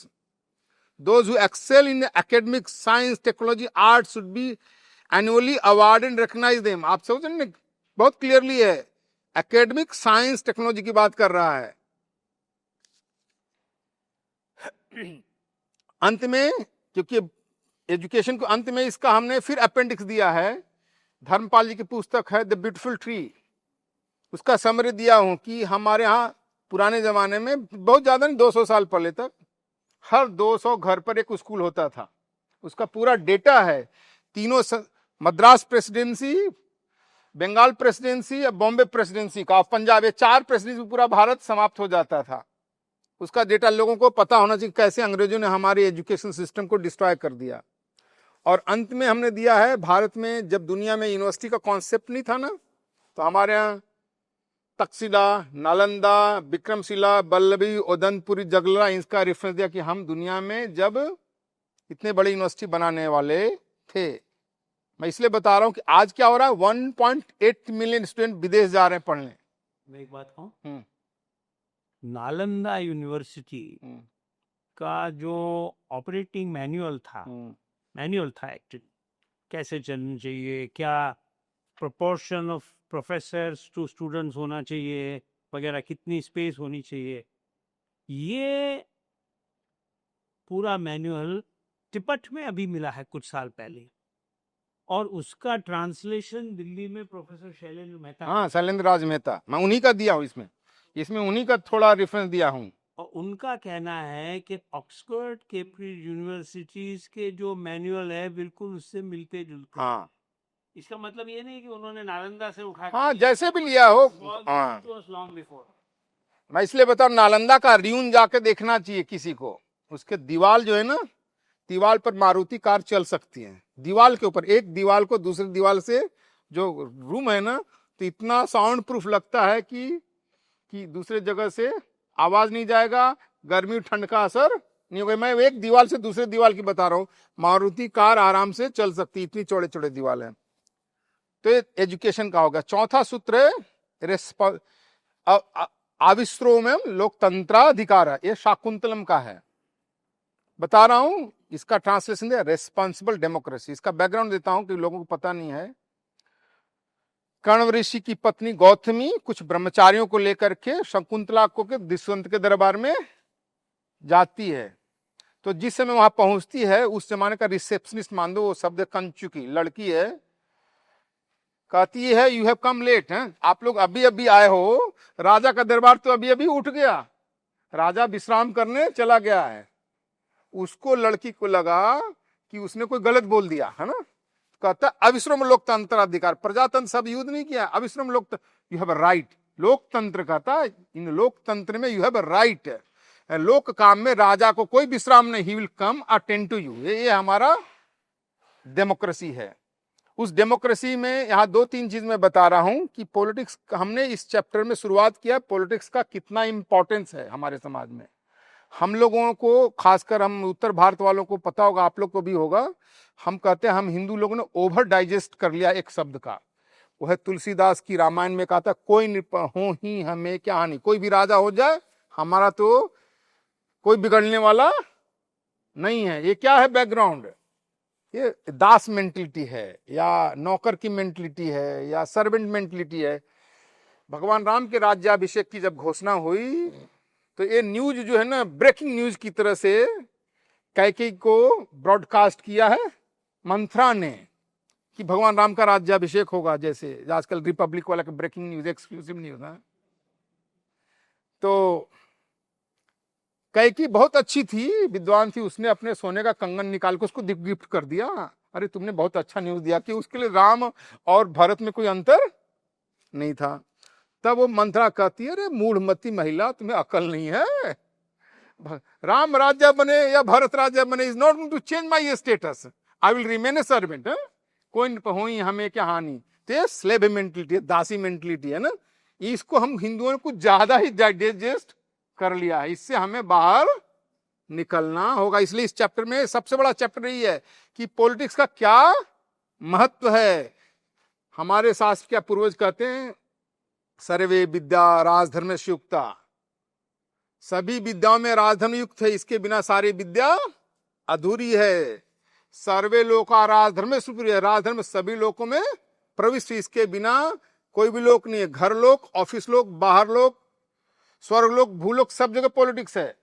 इसलिए पॉलिटिक्स सर्वे धर्मा राजधर्म प्रदेश, सभी धर्मों का प्रधान धर्म है, क्योंकि सबको रेगुलेट, मॉनिटर, कंट्रोल करता है। फिर अंत में कहता है सर्वे धर्मा हस्तिपदे निम्ना, हाथी के पैर में जब समा जाते हैं वैसे। इसलिए पॉलिटिक्स सबसे श्रेष्ठ है, इसका हम हिंदुओं को मास्टर बनना चाहिए। ये हम जो डांडिया गरबा भांगड़ा इतना ज्यादा करने लगे हैं ना, उसका असर मैं बता रहा हूं। मैं एक देश से अभी घूम के आया, नाम नहीं बताऊंगा मैं, किसी झगड़ा नहीं है, कनाडा में है ना, हमारी लोग हैं, हमारे जो गाली देने वाले लोग हैं, हमारी बंधु हमें गाली देते हैं, उनकी संख्या 7 लाख है, लेकिन उसके पिछली सरकार में उनके 27 MP थे।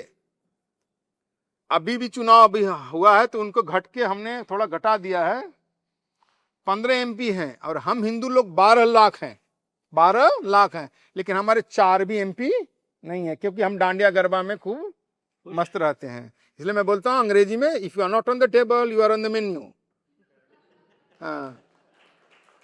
इसलिए हिंदुओं को पॉलिटिक्स का मास्टर होना चाहिए। तीसरी चीज इसमें हमने दिया है कि हमारे यहाँ डेमोक्रेसी का क्या कॉन्सेप्ट था। मैं नहीं तो बहुत टाइम हो जाएगा, हमें भी जाना है।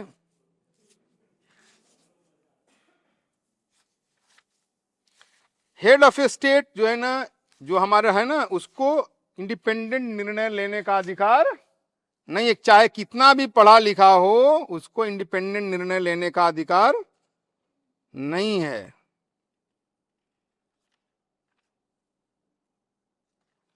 उसको जब तक काउंसिल ऑफ मिनिस्टर के साथ उसका निर्णय नहीं हो, कितना भी विद्वान आदमी हो, लेकिन अकेले निर्णय नहीं ले सकता है। सर्व विद्या कुशलो ही अपि सुमंत्रिवित, सभी विद्वान हो, चिंतन सब कुछ जानने वाला हो। The head of state should refrain from making decision in absence of their minister, even though they may be adept in all form of knowledge capable of discussing deliberating. तो पूरा डेमोक्रेसी के ऊपर हमने यहां पर रिपब्लिकन स्टेट का विवरण दिया। भारत के अंदर डेमोक्रेसी का एक हायर फॉर्म था, रिपब्लिकन स्टेट था, जहां गण संघ था, उसमें हर आदमी वैल्यू होता था। और यहां एक और चीज बता दूं, लोग सोचते हैं कि जो उसमें बाद में चर्चा करूंगा, हायर कास्टों के रिपब्लिक होते थे। शूद्रों का रिपब्लिक का वर्णन है और कहता है उनका रिपब्लिक इतना अच्छा है, न चदंडो न चदांडिको न राजा न राजासी न धर्वे नैव प्रजा वर्तन्ते स्म परम।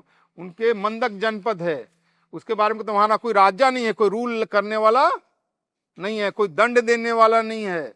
वो सब इतने धर्मशाली हैं कि सब मिलकर के राज्य चलाते हैं। तो हाईएस्ट फॉर्म का शूद्रों का राज्य का भी वर्णन करता है। मैं आगे उस पर चर्चा करूंगा, इस चैप्टर में नहीं करने वाला क्योंकि फिर भटक जाएंगे, नहीं लंबा हो जाएगा। तो ये 4 फाउंडेशनल सूत्र हैं, 4 फाउंडेशनल सूत्र हैं। जब 4 यानी पहला है इकोनॉमी, दूसरा है डिफेंस, तीसरा एजुकेशन, चौथा है पॉलिटिक्स। 4 फाउंडेशनल सूत्र के बाद आप सिविलाइजेशन की ओर आगे बढ़ते हो। तो पहला 5वां जो सूत्र है, हमारे यहाँ बरखा दत्त जैसे बहुत सारे लोग बातें करते हैं कि वो क्या एक बहुत शब्द यूज मिसाजनी है, हम तो हाँ मिसोजनी ऐसी कुछ बोलती हैं। मैं बता रहा हूं कि ये ऋग्वेद का मंत्र अग्र एति युति हरियाणा, हाईएस्ट रेस्पेक्ट फॉर वीमेन, बहुत क्लियर है। हमारे यहाँ महिलाओं को सबसे बड़ा पद क्या दिया गया है? हमारे यहाँ समाज में सबसे बड़ा पद क्या है? ऋषि बनाना ना, अरहत, ये सब की बात करते हैं, सबसे बड़ा पद है ऋषि बनाना। ऋग्वेद में 28 महिला ऋषियों का वर्णन है। मैं महिला शब्द मैं यूज कर रहा हूं। ऋग्वेद कहता है ब्रह्मवादिनी ऋषि, बृहद देवता ब्रह्मवादिनी ऋषि का वर्णन करता है। मैंने उस सारे मंत्र को ढूंढ डांट के एक जगह रेफरेंस के लिए यहां रख दिया जिससे कि लोगों को मिल जाए, नहीं तो सब उल्टा पुल्टा लिखते थे। मैंने सबको देखा, कोई पढ़ा नहीं है, ऐसे लिख देता था। रखा है कि कम से कम लोगों को पता चले कि हमारे इन जो ब्रह्मवाद ऋषि महिला हैं इनका कितना बड़ा कंट्रीब्यूशन नॉलेज क्रिएशन में। जो लोग कहते हैं ना कि नहीं महिलाओं को वेद पढ़ने का अधिकार नहीं है, उनको ये पढ़ना चाहिए कि जब 28 महिला ऋषि वही है तो आप कौन होते हो भाई मना करने वाले। 2 बात स्वामी जी छोटी ही। हाँ। सरस्वती ज्ञान देवता है, सरस्वती स्त्री है। हाँ। तो हमारे यहाँ स्त्री का स्थान ज्ञान देवता ये है, एक बात।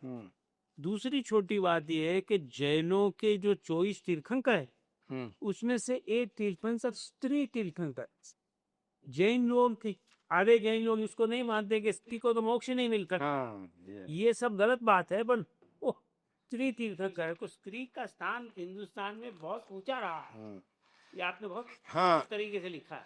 और ध्यान दो, आपको बताऊं, ये हमारे हिंदुओं को जानने के लिए बता रहा हूं। जैनों की जो सरस्वती है उसका नाम श्रुति देवी है। श्रुति देवी, हाँ श्रुति देवी है, माने वेद से संबंधित, सीधे वहां से आया है, श्रुति देवी है। और मैं बता रहा हूं आप सिविलाइजेशन को कैसे मेजर करते हो। कहता है, मैं सारा डिटेल में, जब बहुत सारा चीजें ये लो आप लोग पढ़िएगा। अब आपने इतना अच्छे तरह से बता दिया है, पुस्तक पढ़ने की खास जरूरत नहीं पड़ेगी।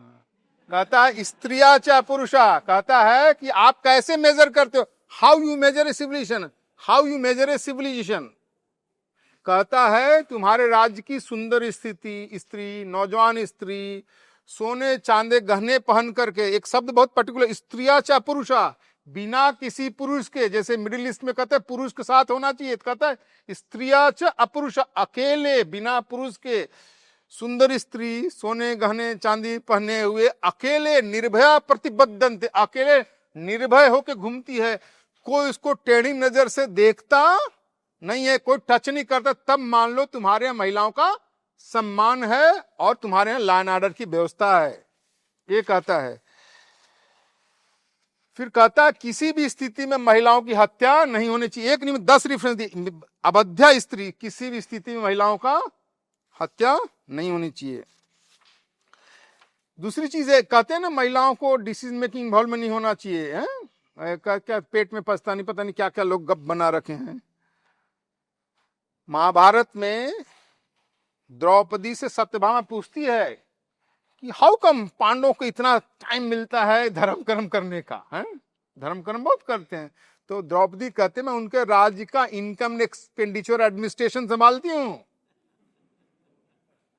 एडमिनिस्ट्रेशन भी संभालती हूं, इसलिए उनको समय मिलता है धर्म कर्म करने। तो आप सोच सकते डिसीजन मेकिंग में कितना इन्वॉल्वमेंट है। कहते हैं वेद में महिलाओं को यज्ञ नहीं करना, सब हमने दिया है कि सब चीज करने का अधिकार है। बड़ा इंटरेस्टिंग बता रहा हूँ, ये जोहो के श्रीधर वेम्बू के गांव गया था, तो हम लोग भोजन कर रहे थे, तो टिपिकल टाइम ब्रह्म है ना, तो इसकी माँ कहती है कि हमारे यहाँ तो महिलाओं को यज्ञोपवीत वगैरह चर्चा हो रही कि नहीं करने का अधिकार है। मैंने कहा अम्मा ये सब ब्राह्मण पुरुष लोगों ने मैनिपुलेट किया है, क्या है कि पहले यज्ञोपवीत करने का अधिकार महिलाओं को भी होता था। वो क्या हुआ कि पहला नियम है कि यज्ञोपवीत करने के बाद उनको गुरुकुल भेजो। आपके यहाँ होता होगा, हमारे यहाँ तो काशी यात्रा होती है, अब नकली हो जाती, मौक काशी यात्रा होती है, ऐसी गले मिला करके कर देते हैं। तो पहले नियम था कि भी यज्ञोपवीत करने के बाद गुरुकुल में भेजो, पढ़ लो। मुस्लिम पीरियड में सारे गुरुकुल टूट गए, सेफ्टी सिक्योरिटी खत्म हो गया, लेकिन परंपरा में रिचुअल में सब मंत्र हैं, तो उन्होंने रिचुअल में उनको यज्ञोपवीत देना बंद कर दिया। विवाह के समय मंत्र है, तो विवाह के समय मंत्र यज्ञोपवीत देकर उसके हस्बैंड को दे देते हैं। इसलिए बहुत सारे हस्बैंड को तो 6 होते हैं, आप देख लो। तो अब मैंने जब उसके गांव में गया, मैं आपको दिखाता हूँ, चलो मंदिर देखिए, दक्षिण में तो पुराने मंदिर हैं, हाँ पुराने मंदिर है। मैं उसके गांव में दिखा, तुम्हारे मंदिर में देख लो, मैं यहाँ गोपुरम है ना, गोपुरम में देख लो कि बोला हाँ स्वामी जी आप सही बात करेंगे। मैं स्कल्पचर तो पुराने हैं, ये तो झूठ नहीं बोल सकते। तो सभी चीज का हमारे यहाँ अधिकार था। यहाँ हमने दिया है कि महिलाओं को उस समय हायर यूनिवर्सिटी एजुकेशन में पढ़ने जाती थी, इसका रेफरेंस मैंने दिया है। वो क्या है, 2 महिला हैं और इसी करती कि हमारा जो क्लासमेट था मंत्री वगैरह सब बन गया है ना, ये सब का रेफरेंस मैंने दिया है। Women should never be insulted under any circumstances, कहता है न ग्राह्य बलात्कार, किसी भी स्थिति में महिलाओं को फोर्सफुली आप रिस्ट्रेन दबाना उबाना नहीं कर सकते। ये जो आ गया ना वेस्ट से, महिलाओं को पीटना उठना, ये सब वहां से आया है, हमारे समाज में नहीं था। तुलसीदास की जो बकवास है ना, ढोल गंवार शूद्र पशु नारी ये है ताड़न के अधिकार, ये तुलसीदास का नहीं है, ध्यान दो। क्योंकि लिटरेचर में जो हीरो का वर्ड होता है वो आथर का वर्ड होता है, लिटरेचर में विलेन होता है वो आथर अपनी ओर से नहीं होता है। ये शब्द समुद्र का है। जब भगवान राम जब क्रॉस करने जाते, समुद्र उनको रास्ता नहीं दिया, तो लक्ष्मण ने कहा इसको सुखा दो, तो भगवान राम विनय न मानत जल तीर लेके बढ़ गए, तब समुद्र प्रकट होता है। तो विलेन अपनी गिल्टी को है ना कहता है हे भगवान ढोल गंवार शूद्र पशु नारी ये हैं ताड़न के अधिकारी, है ना, खुद बोल रहा है। तो ये विलेन का शब्द है, हीरो का वर्ड नहीं है। इस पे एक और चीज अगर आप कहें तो मैं कह बताएं, मेरा कुमार विश्वास से इसके ऊपर बहुत अच्छा संवाद। कुमार विश्वास ये गोस्वामी तुलसीदास के बड़े विद्वान भक्त है। मेरा कहना ये था ये ढोर गवार शूद्र पशु नारी ये सब तारण ये सारी बकवास है। ये जो है ना ये सब झूठ मूठ को, जिनको नॉलेज नहीं है वो तुलसीदास को गलत तरीके से डिफेंड करने की कोशिश कर। ताड़न नहीं है, देखने उसको बोलते हैं ना, ऑब्जर्व करना नहीं है। तारण का मतलब उनको बचाओ, नहीं ऐसा नहीं है। वो सब वो ओरिजिनल बहुत क्लियर है जी। विलेन बोल रहा है, पीटने की बात कर, वहां बचाने की बात नहीं, विलेन का शब्द है, वहां ताड़न है। मैंने विलेन खुद कहता है ना, आपने गलती स्वीकार करता है, वो शब्द है। माता के रूप में बोला है ना, उपाध्याय न दशाचार्य सतम पिता सहस्त्र पितृ माता गौरव ने तिरुचित, कि वन टीचर एक 10 teacher, one principal is greater than the 10 teacher, one father is greater than 100 principal, one mother is greater than 1000 father. ये उसका मैंने दिया। मैं इसके अंदर और बहुत सारे दिया हूं, लेकिन अभी टाइम नहीं है। अब अगला सूत्र पर जाता हूं, 6ठा सूत्र, नॉन डिस्क्रिमिनेटरी सोशल सिस्टम। इसका सूत्र है एक वर्ण तदा लोको। ये महाभारत का है, नहुष संवाद का है, वहां पर जाति वर्ण के बारे में चर्चा चलती है। मैं यहाँ इसका शुरुआत करता हूं। आप सब जानते हो हमारे यहाँ शास्त्र का वर्णन है ना, उसका क्या नाम, अरे महाभारत में शांतनु राजा है ना, क्षत्रिय हैं, वो विवाह किसे करना चाहते हैं, फिशरमैन की बेटी मत्स्य गंधा है सत्यवती से। वहां कहाँ हायरार्की है भाई, कोई हायरार्की नहीं हो, विवाह करना चाहता है। और देखो आज का दादा बॉस होता, चल तेरी उठा लेता है, क्या कर लेगा, बोलेगा ना, लेकिन नहीं, वहां राजा कुछ नहीं करता है, राजा को कोई अधिक पावर नहीं है। झक मार करके उसका बाप कहता है you have to fulfil our condition, तभी विवाह होगा। और देवव्रत आते हैं, कंडीशन फुलफिल करते तब विवाह होता है। और सारा महाभारत उसी का वंशज है ना भाई। तो कहाँ हायरार्की है, कहाँ जाति पाति है। अब मैं रियल वर्ण का बता रहा हूं, मैं तो व्याकरण हूं। वर्ण का हमारे शास्त्र में ये जाति वर्ण का मतलब नहीं है। कहता है आशमंतात विनोति विविध धर्म कर्तव्य आच्छादिति नियोजित वर्ण। जो बहुत सारे धर्म कर्तव्य में आपको जो लगाता है वो आपका वर्ण है। आप एक्सेप्ट करते हो, जो कोई एक्सेप्ट करते हो बाय बर्थ नहीं हो सकता। और शायनाचार्य जिसको कोई चैलेंज नहीं कर सकता, कहता है वर्ण का जो आपको अधर्म से दूर ले जाता है, ये वर्ण का मतलब है। ये जो लोगों ने वर्ण और आश्रम मिला दिया, सब गड़बड़ है। कोई वर्ण आश्रम नहीं, दोनों अलग अलग सेपरेट, बहुत बाद के लोगों ने मिला दिया है। अब कहता हूं जाति शब्द क्या है। जाति एक बहुत बड़ा ब्रॉड टर्म है संस्कृत में। न्याय दर्शन का सूत्र है आकृति जाति लिंगाख्या। आकृति जो है ना, वो उसकी जाति है। गौ बोलते उसका इमेज बनता है ना, 4 पैर, हम्प, ये उसकी जाति है। ये ब्राह्मण, क्षत्रिय, पटेल और ये जाति नहीं है, ये उसकी जाति है। फिर कहता है वही दर्शनकार का, वहां फिर कहता है समान प्रस्वात्म। गौ बोलते हो ना, तो समान प्रस्वात्म का जाति। यहां लोगों ने गड़बड़ किया है, प्रोशो शब्द को समझा नहीं है। कहता है प्रोशो माने बायोलॉजिकल बर्थ की, समान रूप से बर्थ हो, यानी ब्राह्मण घर में पैदा हुआ ब्राह्मण, क्षत्रिय घर में पैदा क्षत्रिय, ऐसा कर दिया लोगों। ऐसा नहीं है, वहां कहता समानाम बुद्धिया प्रसूयते। आपको दिमाग में गाय बोलते, गाय का बोध, बुद्धि में कॉग्निशन होता है, वो उसकी जाति है। ये मतलब है जाति शब्द का। फिर आगे कहता है केवल जाति मनुष्यों की नहीं होती है, जानवरों की नहीं होती जाति। अब प्राणी नाम, अब प्राणी जो लोग है ना, इनर्ट लोग हैं, उनकी भी जाति है। उसका कहता है पाणिनि अष्टाध्यायी कहता है धाना सस्कुल, यानी सिंपल भाषा में सोच लो रसगुल्ला और काला जामुन की एक जाति है, वहां भी वो जाति है, उसकी बात कर रहा है। यानी आप सोच रहे हो कि जाति इस टर्म में है। फिर एक दूसरा शब्द जातीय, जात्यंताक्ष बंधु, पाणिनि का अष्टाध्यायी बंधुत्व अर्थ में जातीय शब्द बनता है। बिरादरी जो लोग बोलते हैं ना हमारे यहाँ, ये शब्द नेशनल अर्थ में है। आपको पता है बांग्लादेश में एक पार्टी का नाम बांग्लादेश जातीय पार्टी, बीएनपी, वहां जातीय नेशनल अर्थ में है। उसकी पार्लियामेंट का क्या नाम है, जातीय संसद, जातीय नेशनल अर्थ में है। अभी आपकी बुक रिलीज से पहले अखिल भारतीय विद्यार्थी परिषद का हमारा संगठन मंत्री आशीष चौहान मुझे पास आया, बोला स्वामी जी मैं भी हैदराबाद भाग्यनगर से आ रहा हूं, जो हमारा स्टेट सेक्रेटरी संगठन मंत्री है, मेरा परिचय पब्लिक में कराता है, वो राष्ट्र सेक्रेटरी है, और मेरा परिचय कराता है, मैं जातीय सेक्रेटरी हूं। तो मैंने कहा सही बोल रहा है, जातीय का अर्थ होता है नेशनल और राष्ट्र का अर्थ टेरिटोरियल। तो वो तेलंगाना का, इसलिए वहां तेलंगाना राष्ट्र समिति टेरिटोरियल अर्थ में है, ये नेशनल अर्थ में इसका मीनिंग है। और ये इसका सारा उदाहरण भी दिया इसके अंदर। और अंत जो शब्द बोल रहा हूं ज्ञाति शब्द है। ये जो सारा बोले ना, सारा गड़बड़ यहां से हुआ। आप जिस जीनोलॉजी की बात करें वो शब्द है, जाति नहीं, ज्ञाति वर्ड है। गुजराती लोगों को पता होगा, गुजरात में एक शब्द चलता है ज्ञाति। ज्ञाति माने कुल, वंश, परंपरा, लीनिएज है, वो ज्ञाति शब्द है। गड़बड़ यहाँ क्या हुआ, हमारे उत्तर भारत में और गुजरात में भी गड़बड़ हुआ। ये यज्ञ को जग बोल देते, योग को जोग बोलते ना, उसलिए ज्ञाति को उन्होंने जाति में कन्वर्ट हुआ। बाद में सारा गड़बड़ यहां से शुरू हो गया। तो इसका हमने वर्णन दिया। अंत में 2 बस्ट मिथ बस्ट किया हूं।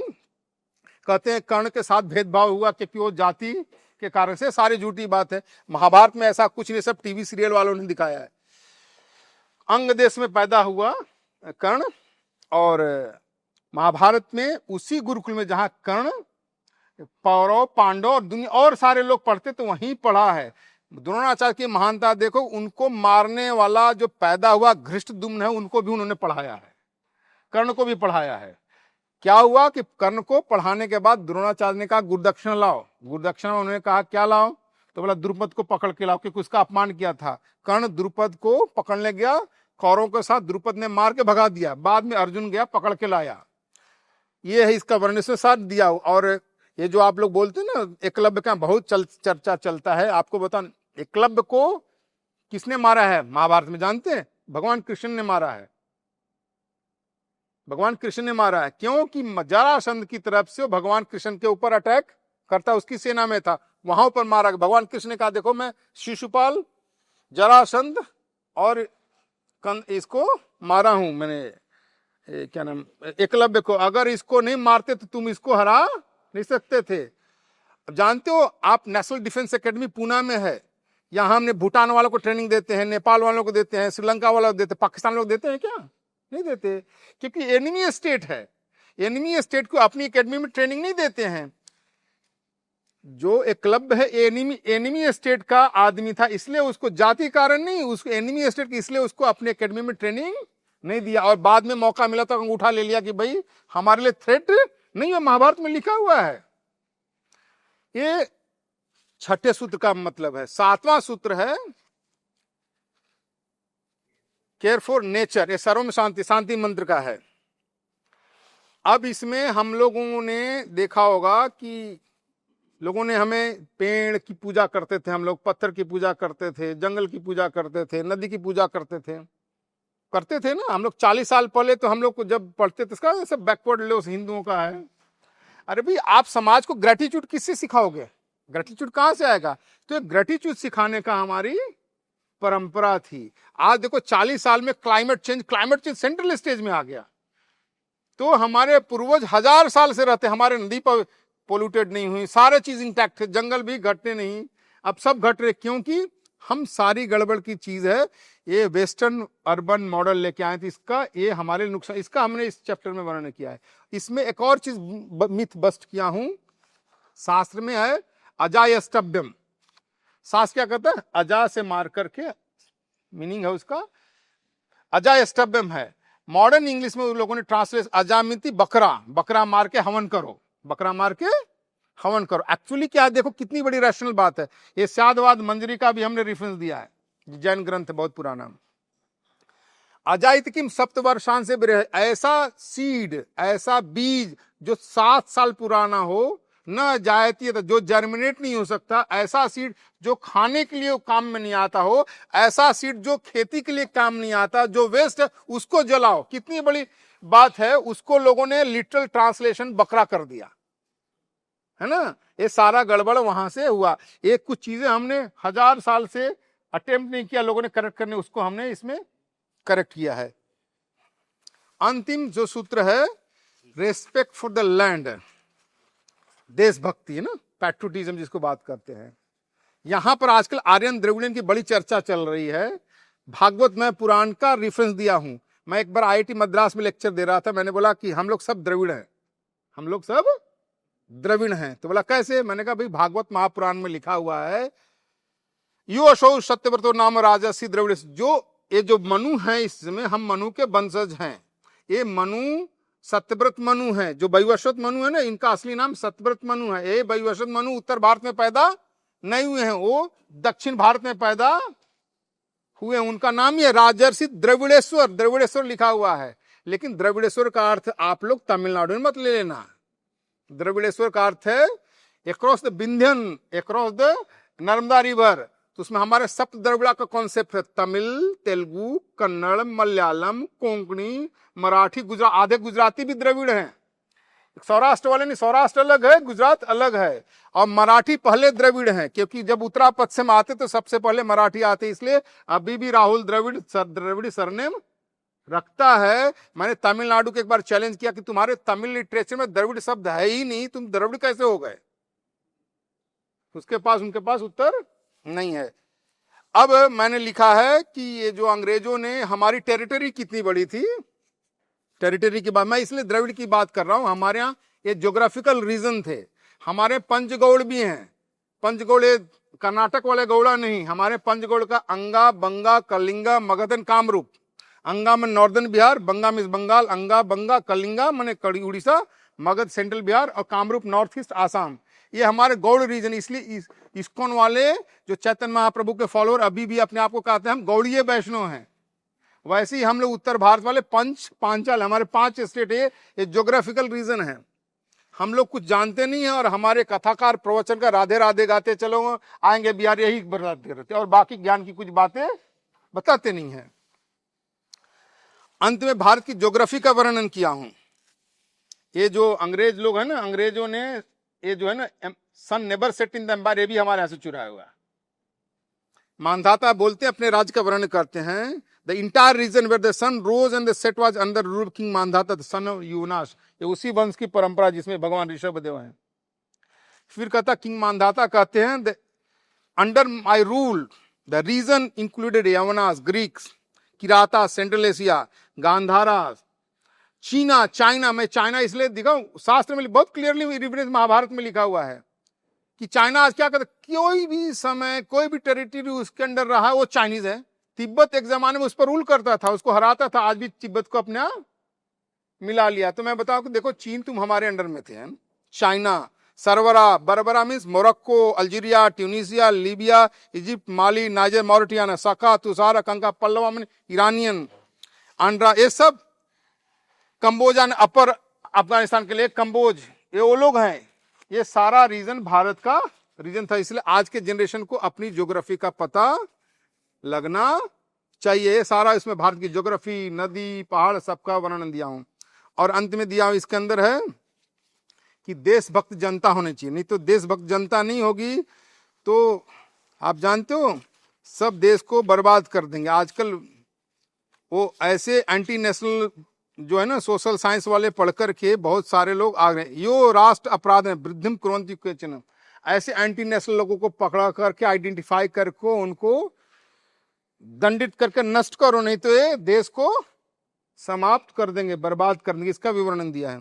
और अंत में आजकल भाषा की बड़ा झगड़ा चल रहा है, ये भाषा वो भाषा। भारत में कभी भी भाषा हमारी आइडेंटिटी का परिचायक नहीं था। भाषा कम्युनिकेशन का परिचायक था। ये भाषा आइडेंटिटी पर, ये भी बाइबल से आया है, टावर ऑफ बाइबल से आया है। हमारे तो शंकराचार्य थे, फिर मलयाली, 2 बार भारत में परिक्रमा किया, किसी ने उनके बोला, अंग्रेजी नहीं था फिर भी कैसे कम्युनिकेट किया। रामानुज थे, श्री परमबुद्धूर चेन्नई में पैदा हुआ, उनको भी जगत गुरु बना दिया। मैं इसलिए बता रहा हूं कि जब नरसिम्हा राव प्राइम मिनिस्टर नहीं थे तो एक ने आर्टिकल लिखा, O God always come upward, we are only for worshipper, भगवान ऊपर से आते हैं, अभी हम दक्षिण वाले पूजा करने के लिए हैं। तो हमने उसका रिजॉइंडर लिखा कि भाई all the gurus and acharya from the south, Shankaracharya, Ramanujacharya, Vallabhacharya, Nimbarkacharya, Madhva सब साउथ के हैं। तो हमारे उत्तर भारत में कहावत है, गुरु गोविंद दो खड़ो काको लगो पाओ, बलिहारी गुरु आपने गोविंद मिला है। तो गुरु ने कहा इसकी पूजा करो, आप ही गुरु लोग थे, आपने कहा इसकी पूजा करो, हम पूजा कर रहे हैं, आप कहते भाई इसकी पूजा करो, हम उसकी पूजा करते हैं, हमारा इसमें दोष नहीं है। इसलिए भाषा हमारे कभी भी आइडेंटिटी का इशू नहीं रहा। इसलिए पृथ्वी सूक्त का मंत्र पढ़ के समाप्त कर, जन्म विवृति बहुधा विवाच समनाना धर्मानम पृथ्वी यथोकुशम सहस्त्र धारा द्रवण से दूहम, है ना। Oh beloved motherland, upon your soil people speak different language and follow diverse philosophical school, yet they live together under your embrace. Namaste.